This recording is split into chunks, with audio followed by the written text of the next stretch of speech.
Greetings and welcome to Mars. This, you are looking at a press release image of the Perseverance rover. It's entitled Perseverance Rover Looks Back on a Well-Traveled Road.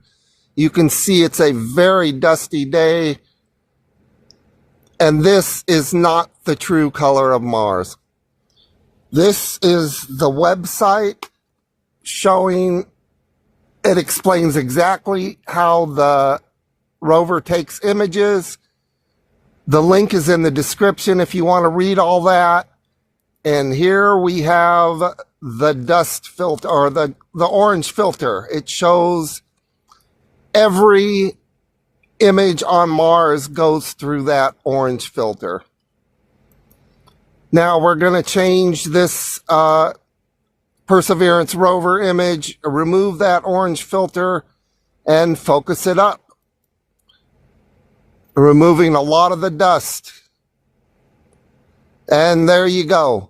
You can see it's much more in focus. There's much less dust, yet you still have the orange dust on the rover. You can see it's still orange. That's the true color of Mars right there. It's not the red that they show you.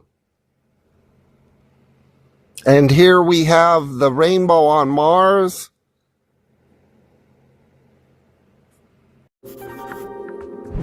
Is Mars really red? When you see Mars in the night sky, it definitely has a reddish tint to it. People have been noticing that for a long time. Even the ancient Egyptians called Mars the Red One. So where does that redness come from? Well, a lot of rocks on Mars are full of iron, and when they're exposed to the great outdoors, they oxidize and turn reddish, the same way an old bike left out in the yard gets all rusty. When rusty dust from those rocks gets kicked up in the atmosphere, it makes the Martian sky look pink. From a long way away, the whole planet looks kind of reddish, but if you get a close-up view, with an orbiter, lander, or rover, you'll see that a lot of Mars is actually more of a butterscotch color. Depending on what minerals are around, some landscapes can be more golden, brown, tan, or even a little greenish. So in fact, there are a lot of different colors on what we call the red planet.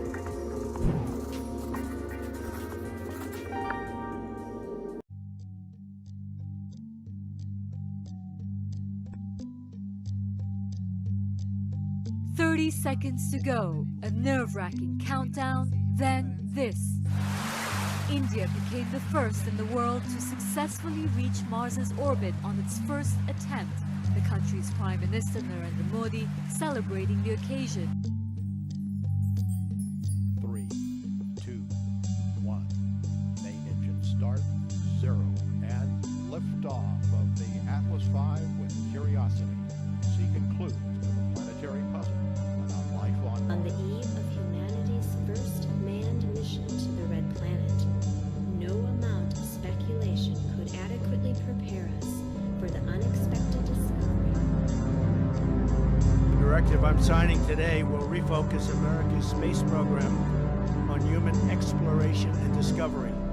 It marks an important step in returning American astronauts to the moon for the first time since 1972 for long-term exploration and use. This time, we will not only plant our flag, we will establish a foundation for an eventual mission to Mars, and perhaps someday to many worlds beyond. This directive will ensure America's space program once again leads and inspires all of humanity.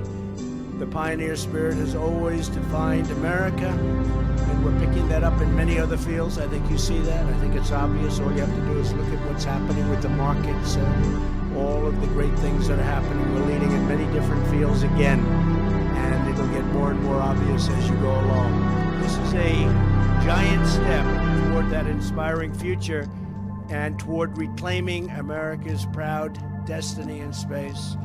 And space has so much to do with so many other applications, including a military application. So we are the leader, and we're going to stay the leader, and we're going to increase it manyfold.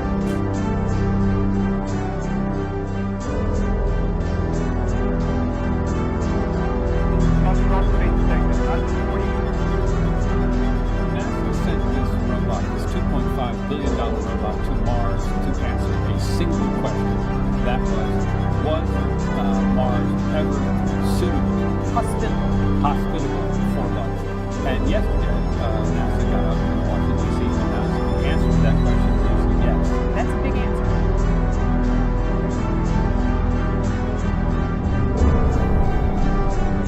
Shows it was left for 1.5 billion years already, much longer than the period of time needed for life to develop on Earth.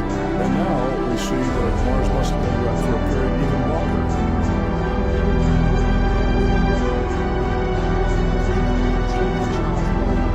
Inhabiting another planet is the key to the survival of the human race. Mars is very different what it used to be. It is a planet, a sister planet to Earth. It is the most likely planet in our solar system that had life on it. It may have life on it. We feel so that's the reason we chose it. It's definitely one about survival of the species, if you will.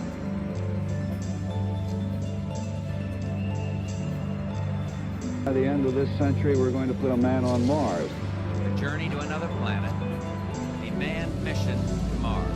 The craft is part of a re-energized space program that will send American astronauts to Mars. The next historically interesting thing was the discovery of methane in the atmosphere of Mars. One of the major sources of methane on this planet is volcanoes, but there appear to be no active volcanoes on Mars. The other thing that's strange about the methane is that it's seasonal. If there are methane-generating organisms in the soil of Mars, then you could easily explain the amount of methane in the atmosphere and also its variation over spring versus summer versus winter, because organisms are more active when the temperature warms up a bit.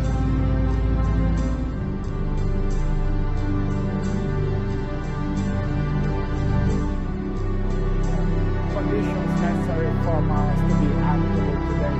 And we believe that this is possible in the shallow subsurface and even the surface of Mars polar region for a few hours per day during the spring.